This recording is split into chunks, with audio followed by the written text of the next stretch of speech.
This is the IELTS listening test.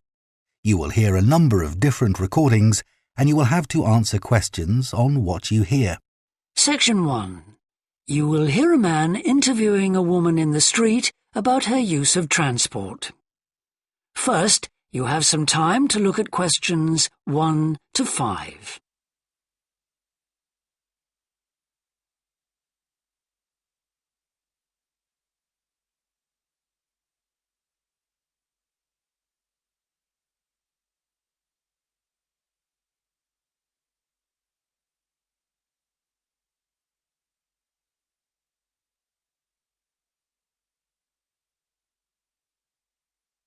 You will see that there is an example that has been done for you. On this occasion only, the conversation relating to this will be played first. Excuse me? Yes? I wonder if you could spare a few minutes to do a survey on transport. It won't take long. No, that's fine. Oh, lovely. The survey is on behalf of the local council. They'd like to know about what transport you use and any suggestions for improvement. Can I start by asking you how you travelled to town today? Sure, I came on the bus. The woman travelled to town by bus, so bus has been written in the space. Now we shall begin. You should answer the questions as you listen, because you will not hear the recording a second time. Listen carefully and answer questions 1 to 5. Excuse me? Yes? I wonder if you could spare a few minutes to do a survey on transport. It won't take long. No, that's fine. Oh, lovely. The survey is on behalf of the local council. They'd like to know about what transport you use and any suggestions for improvement. Can I start by asking you how you travelled to town today? Sure, I came on the bus. Great. Now, can I get a few details about yourself? OK. What's your name? It's Louisa. Yes. Hardy. Can you spell that, please? Yes, it's Hardie. Great, thanks. And can I have your address?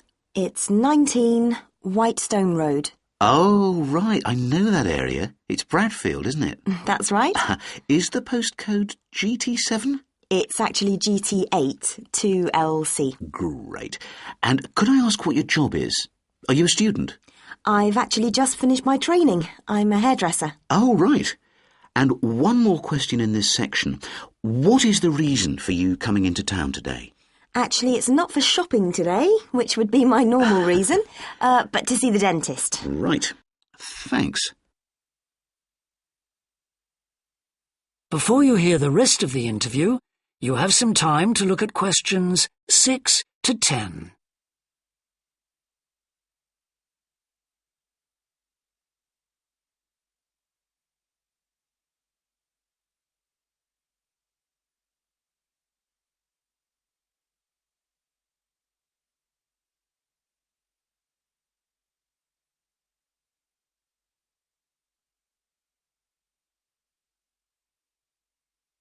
Now listen and answer questions 6 to 10.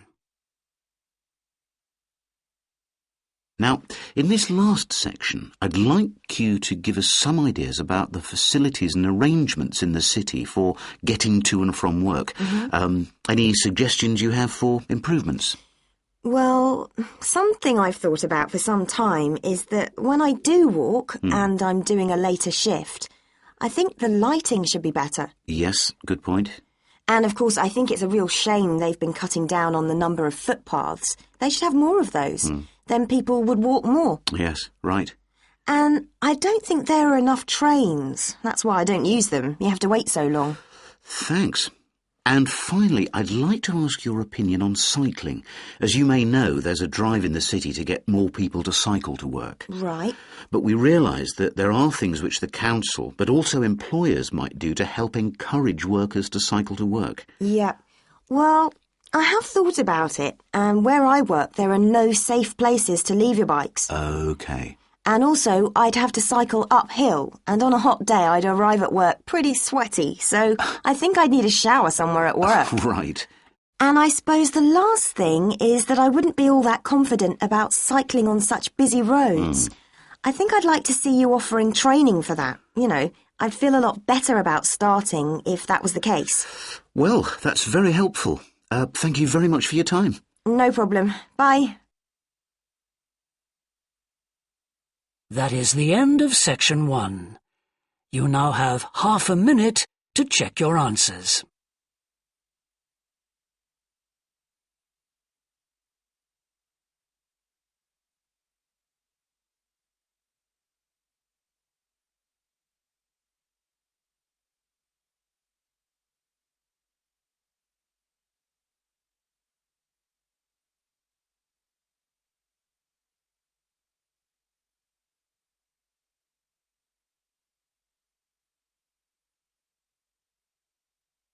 Now turn to Section 2.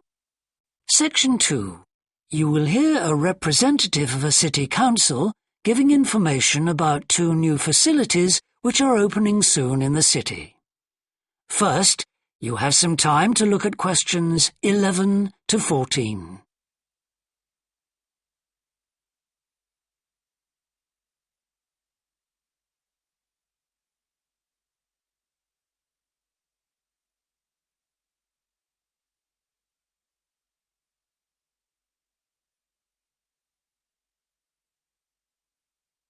Now listen carefully and answer questions 11 to 14. Good morning. I'm very pleased to have this opportunity to say a little about 2 exciting new developments in the city: the Brackenside open-air swimming pool and the Children's Adventure Playground in Central Park. As many of you may know, the idea for these initiatives came from you, the public, in the extensive consultation exercise which the City Council conducted last year. And they have been realised using money from the SWRDC, the South West Regional Development Commission.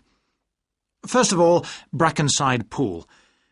As many of the older members of the audience will remember, there used to be a wonderful open-air pool on the seafront 30 years ago, but it had to close when it was judged to be unsafe.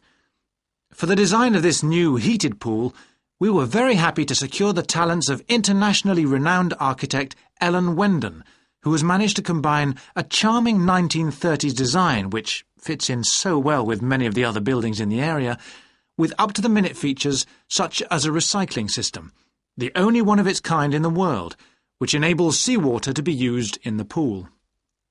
Now, there's been quite a bit of discussion in the local press about whether there would be enough room for the number of visitors we're hoping to attract, but the design is deceptive, and there have been rigorous checks about capacity. Also, just in case you were wondering, we're on schedule for a June the 15th opening date, and well within budget, a testimony to the excellent work of local contractors Hickman's.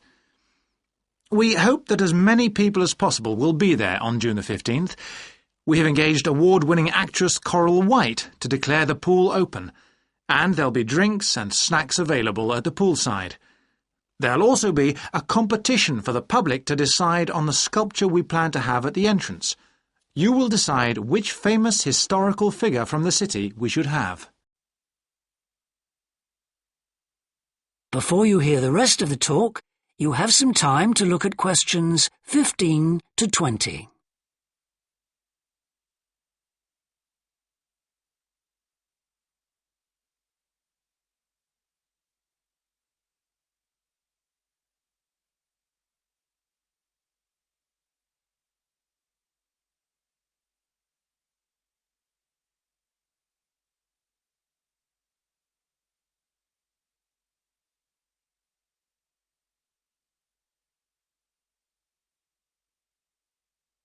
Now listen and answer questions 15 to 20.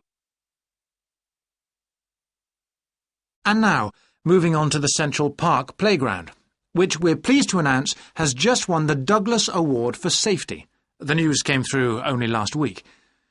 The unique design is based on the concept of the global village, with the playground being divided into 6 areas showing different parts of the world, each with a representative feature. For example, there is a section on Asia, and this is represented by rides and equipment in the shape of snakes, orangutans, tigers and so on, fauna native to the forests of the region. Moving south to the Antarctic, we couldn't run to an ice rink, I'm afraid, but opted instead for climbing blocks in the shape of mountains. I thought they could have had slides for the glaciers, but the designers did want to avoid being too literal. Then on to South America, and here the theme is El Dorado, games replicating the search for mines full of precious stones. And then, moving up to North America, here there was considerable debate. I know the contribution of cinema and jazz was considered, but the designers finally opted for rockets and the International Space Station. Eastwards to Europe then, and perhaps the most traditional choice of all the areas, medieval castles and other fortifications. Then last but not least, moving south to Africa, and a whole set of wonderful mosaics and trails to represent the great rivers of this fascinating and varied continent. Now, the opening date for our global playground is the 10th of July, and again, we'd love to see you there. So, make a date and come and see this magnificent, original new amenity right in the heart of the city. That is the end of Section 2. You now have half a minute to check your answers.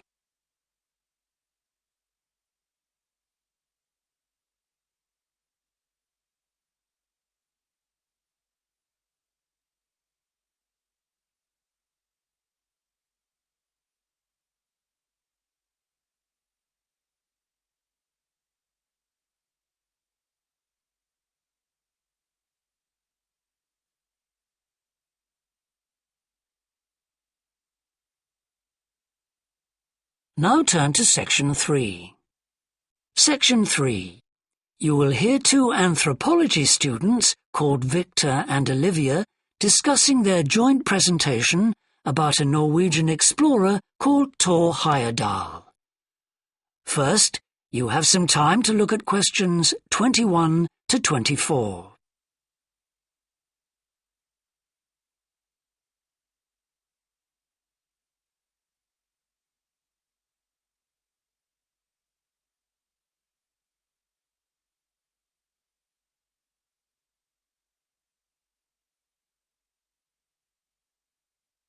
Now listen carefully and answer questions 21 to 24. Right, well, for our presentation, shall I start with the early life of Thor Heyerdahl? Sure. Why don't you begin with describing the type of boy he was, especially his passion for collecting things? That's right. He had his own little museum.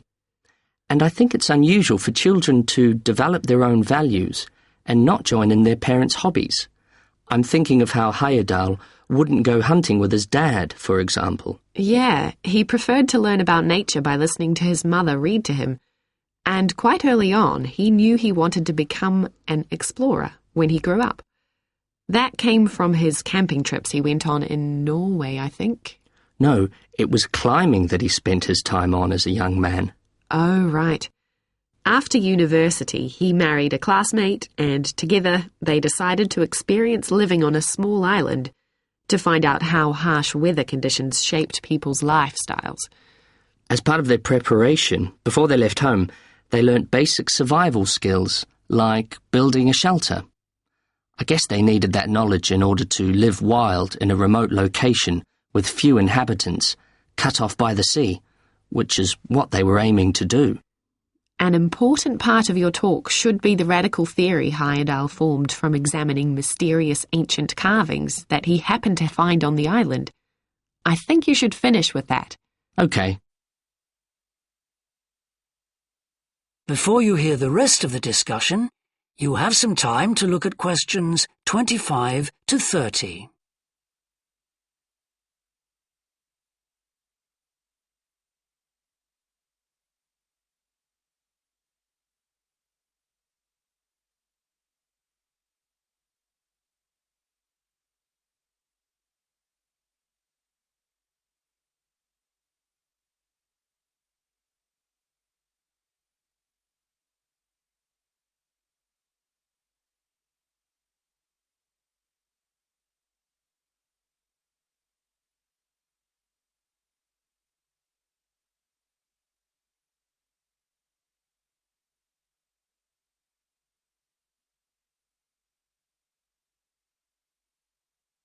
Now listen and answer questions 25 to 30.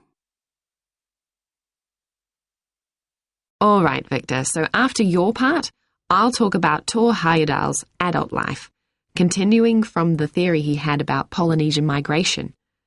Up until that time, of course, academics had believed that humans first migrated to the islands in Polynesia from Asia in the west.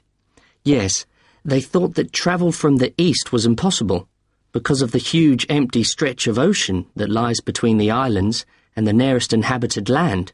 Yes, but Heyerdahl spent ages studying the cloud movements, ocean currents, and wind patterns to find if it was actually possible. And another argument was that there was no tradition of large shipbuilding in the communities lying to the east of Polynesia. But Heyerdahl knew they made lots of coastal voyages in locally built canoes. Yes, or sailing on rafts, as was shown by the long voyage that Heyerdahl did next. It was an incredibly risky journey to undertake. Sometimes I wonder if he did that trip for private reasons, you know, to show others that he could have spectacular adventures. What do you think, Olivia? Well, I think it was more a matter of simply trying out his idea, to see if migration from the east was possible. Yes, that's probably it. And the poor guy suffered a bit at that time because the war forced him to stop his work for some years. Yes. When he got started again and planned his epic voyage, do you think it was important to him that he achieve it before anyone else did? I haven't read anywhere that that was his motivation. The most important factor seems to have been that he used only ancient techniques and local materials to build his raft. Yes. I wonder how fast it went. Well, it took them 97 days from South America to the Pacific Islands. And after that, Heyerdahl went to Easter Island, didn't he? We should mention the purpose of that trip. I think he sailed there in a boat made out of reeds. No, that was later on in Egypt, Olivia. Oh, yes, that's right. But what he wanted to do was talk to the local people about their old stone carvings and then make one himself to learn more about the process. I see. Well, what a great life. Even though many of his theories have been disproven, he certainly left a lasting impression on many disciplines, didn't he? To my mind, he was the first person to establish what modern academics call practical archaeology. I mean that they try to recreate something from the past today, like he did with his raft trip. It's unfortunate that his ideas about where Polynesians originated from have been completely discredited. Yes. Right, well, I'll prepare a PowerPoint slide at the end that acknowledges our sources. I mainly used The Life and Work of Tor Heyerdahl by William Oliver. I thought the research methods he used were very sound, although I must say I found the overall tone somewhat old-fashioned. I think they need to do a new, revised edition. Yeah, I agree. What about the subject matter? I found it really challenging. Well, it's a complex issue. I thought the book had lots of good points. What did you think of the illustration? That is the end of section 3. You now have half a minute to check your answers.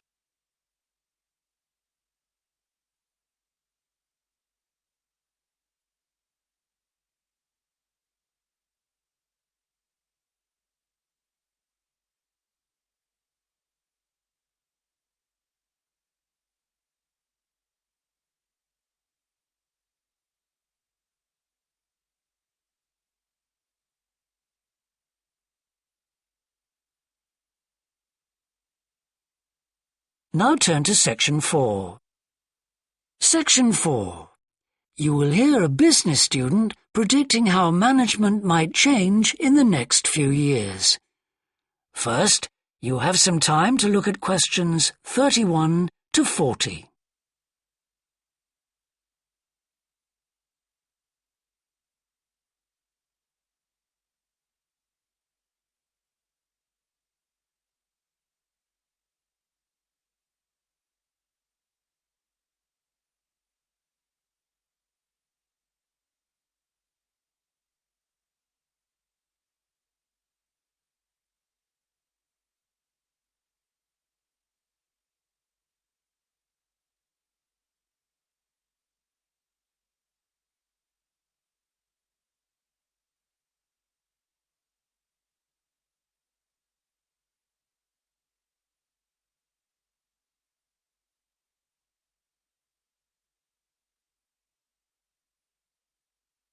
Now listen carefully and answer questions 31 to 40.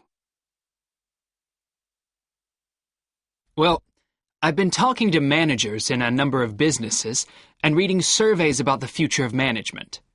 And what I'm going to present in this seminar is a few ideas about how the activity is likely to change in the next 10 years. It isn't a scientific statistical analysis, just some ideas for us to discuss.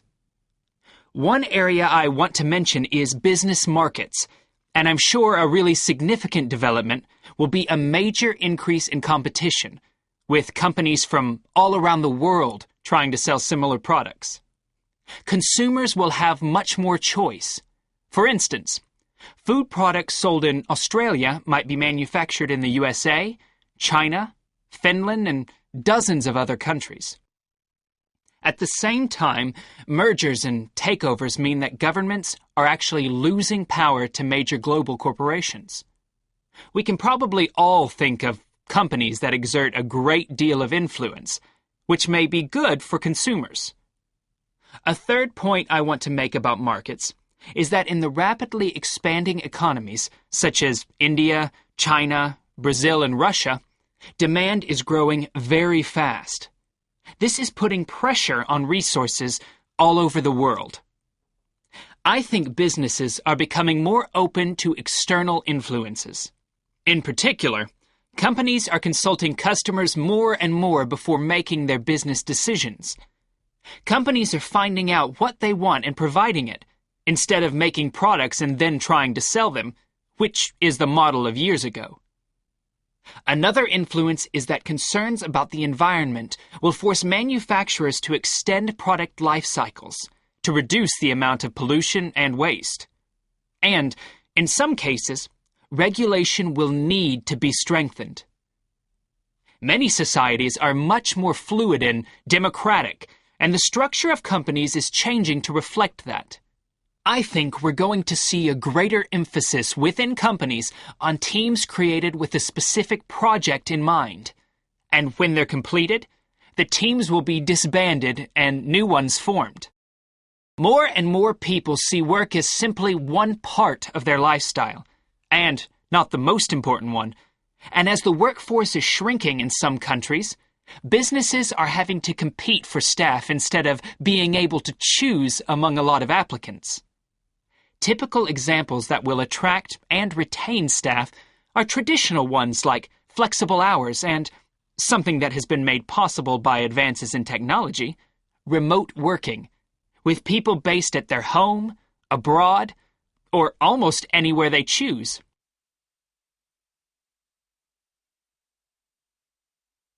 Management styles will almost certainly continue to change. Senior managers will require a lot more than the efficiency that they've always needed.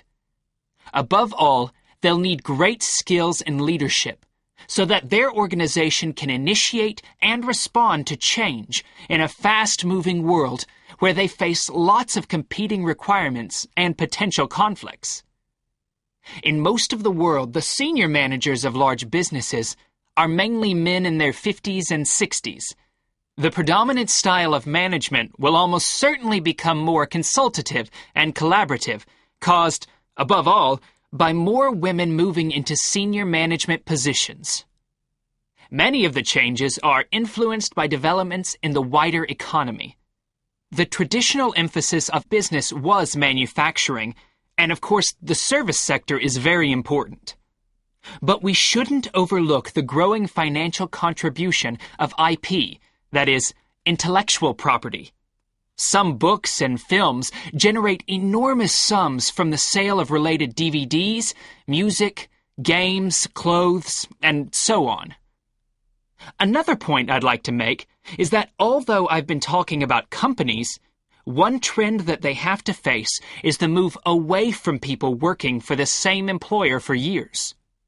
Instead, more and more people are becoming self-employed to gain the freedom and control over their lives that they're unlikely to get from being employed. Okay, well, that's all I want to say, so let's open it up for discussion. That is the end of section 4. You now have half a minute to check your answers.